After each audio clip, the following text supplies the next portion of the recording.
135 façons de sauver le monde. C'est la 3e. Je ne dis pas que je parle en gloire. Je ne dis pas que ce sont façons de sauver le monde. Une des 135 qui réussissent. Là où le monde est usé, là où le monde est fissuré, là où le monde est tombé. Aujourd'hui, moi, Jean Barbin, parle du fond de ma fosse aux morts.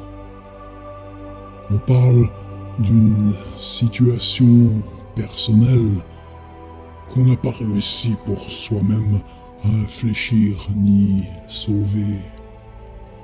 Heureux déjà qu'avec un certain nombre de mes camarades de l'autre côté du trépas, nous ayons encore provisoirement accès à parler sur les internets et vous dire à vous qui continuez ce qui nous semble la corde de secours, quand bien même vous n'auriez pas envie de l'attraper de vous hisser.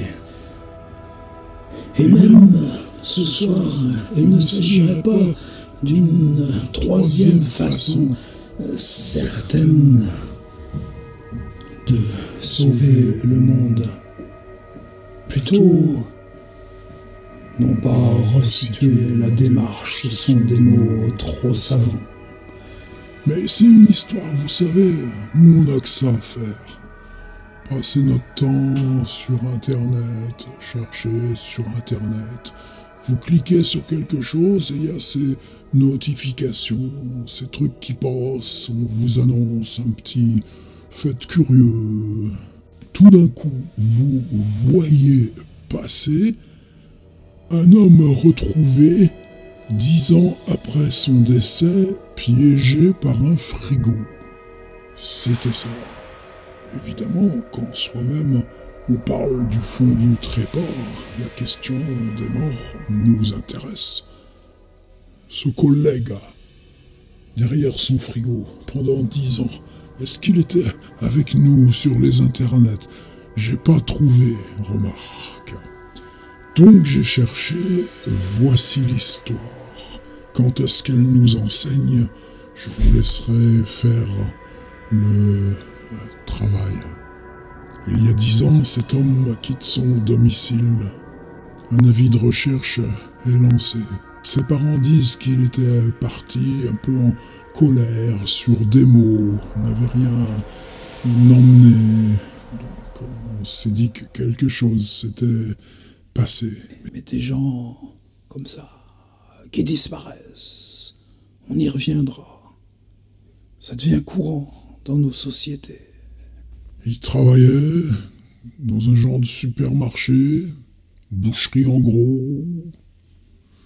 On a enquêté, on n'a rien trouvé.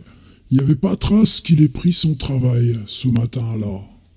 On ne savait rien de ce qui s'était passé entre le départ de chez lui et le fait qu'il ne s'était pas présenté au travail. Et puis, il y a 7 ou 8 ans, le supermarché ferme. Et puis là, juste maintenant, 10 ans après, on le démolit. Et en le démolissant, qu'est-ce qu'on trouve? Le gars, coincé derrière le frigo. Bon, c'est pas un petit frigo comme on a chez soi pour mettre les œufs, la bouteille de lait, ou nous, notre petite réserve d'ammoniac pour les morts qui parlent sur Internet. Ammoniac, je te parle. On parle pas longtemps et on parle pas beaucoup sur Internet. Croyez que ces 135 leçons que je compte faire, façon de sauver la Terre. On les paye cher, nous, les morts. Et ce gars-là aussi avait payé cher. En fait, ses collègues ont dit, ben oui, c'était des frigos. Quand on voulait prendre un petit moment de repos sur les frigos, il fait toujours chaud. On se plaint toujours, l'énergie, mais tout ce froid qu'on fabrique, les climatisations, les appareils, ils sont chauds, ce qui crache, c'est du chaud, l'électricité qui prend, c'est tout ça, le cercle vicieux qu'on dénonce. Entre le frigo et le mur, il y avait un espace d'une 30aine de centimètres. Le gars, c'est là qu'on l'a retrouvé. Est-ce qu'il était tombé? Le gars, pendant 3 jours, pendant 4 jours, il a hurlé, il a crié, il a griffé, ça faisait 3 mètres de haut, il a sauté, il essayait de se coincer pour escalader, il n'y arrivait pas. Ses collègues de travail ont dit « Ça fait un bruit énorme là-dedans, quelqu'un qui crie, on l'entend pas !» Quelqu'un qui crie, on l'entend pas. Quelqu'un qui crie, on l'entend pas. Moi, sérieusement, Jean Barbin, je vous dis, des hypermarchés, il y en a trop. Et des frigos et des boucheries, en gros, il y en a trop. Et dans ces frigos, au fond des entrepôts, des interstices, où tomber, il y en a trop. Moi, je dis, c'est pas un homme qui est tombé dans l'interstice, derrière le frigo. Moi, je dis, c'est le monde entier qui est tombé derrière ces frigos. Alors où est la façon de sauver le monde? Eh bien, disons que ce que je voulais juste vous dire aujourd'hui pour la 3e, c'est que des fois, il n'y a pas de façon. Des fois, on se dit que si le monde est déjà tombé derrière ces frigos, dans le fond de ces intermarchés, dans le fond de ces boucheries, en gros, il peut toujours crier, il peut toujours griffer les parois de métal pour essayer de se sauver, et personne n'entend. Alors c'est peut-être un paradoxe de venir dire ici ce qu'il aurait fallu faire pour pas tomber si le monde est déjà tombé. Pourtant, je crois pas. Est-ce qu'on est tous tombés? Est-ce que on marche pas encore quelquefois sur ces frigos? Et quand on marche dans le grand bruit du monde, est-ce qu'on porte assez attention à ces cris qui nous proviennent d'en bas? À ces cris qui disent qu'un est là, qui essaye de sauter, d'appeler, de griffer. Puis 3 jours suffiront pour qu'il ne crie plus. Et si on ferme la boutique, il restera là, desséché. Il n'est pas venu parler avec nous les morts de l'Internet.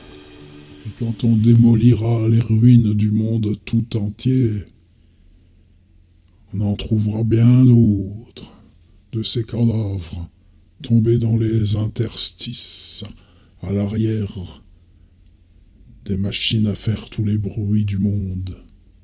Et si le monde tout entier est tombé, c'est là qu'on le retrouvera, dans ces crevasses trop remplies de bruit, pour que quand il est appelé à la mort, à la mort, à la mort, personne l'ait entendu et lui ait tendu la main. C'est peut-être ça, ma 3e façon d'aider à sauver la Terre. À être à l'écoute des cris. Et quand vient le cri le plus faible, tendre la main. Des fois on se dit, il y a trop de cris. Des fois on se dit, on est trop faible à tendre la main.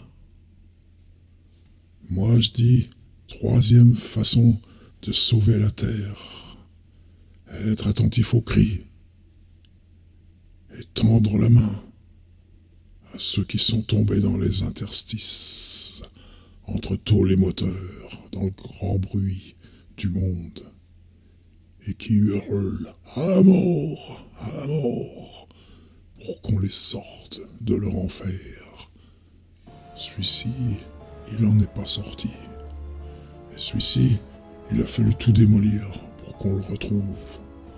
Est-ce qu'il y en a un parmi vous? Est-ce qu'il y en a une parmi vous, dans toutes celles, dans tous ceux qui m'écoutent, qui peuvent se prétendre indemnes de l'homme tombé derrière son frigo? Demain, 4e proposition de Jean Barbin pour sauver la Terre.